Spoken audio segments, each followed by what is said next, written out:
तो कहानी कुछ यो है कि एक पंडित जी को कहीं से यजमानी में एक भैंस मिली। उसे लेकर वो घर की ओर रवाना हुआ।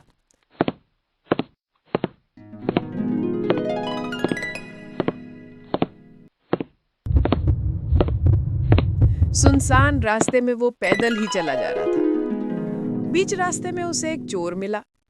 उसके हाथ में मोटा डंडा था और शरीर से भी वो अच्छा तगड़ा था।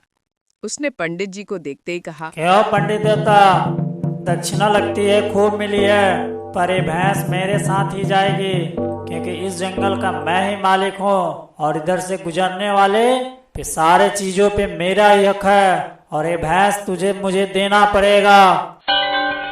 पर क्यों भाई, ये तो हमें जजमानी में मिला है और मैं काफी दूर से इसको लेके आ रहा हूँ, मैं तुझे क्यों दूं? क्या बोला? जो कह दिया से करो, भैंस छोड़ के चलता बनो, वरना लाठी देखी है, तुम्हारी खोपड़ी टुकड़े टुकड़े कर दूंगा और यहाँ पे किसी को पता भी नहीं चलेगा। सब जानवर जंगली खा जाएंगे और तुम खत्म हो जाओगे। पंडित जी का गला सूख गया।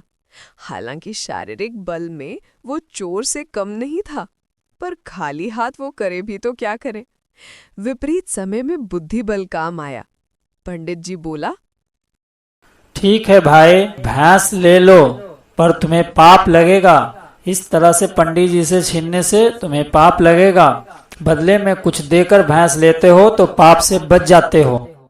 हमारे पास देने के लिए कुछ भी नहीं है, हम तुम्हें क्या दें? हम कुछ भी नहीं दे सकते हैं।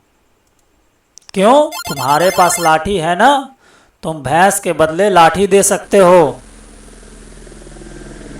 चोर ने खुश होकर लाठी पंडित जी को पकड़ा दी और भैंस पर दोनों हाथ रखकर खड़ा हो गया।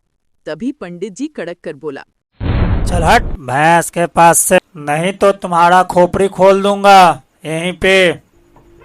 क्यों? क्यों क्या? जिसकी लाठी उसकी भैंस।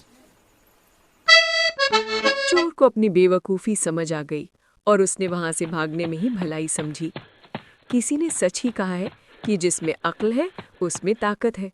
तो अब समझे कि ये कहावत यहीं से शुरू हुई, जिसकी लाठी उसकी भैंस।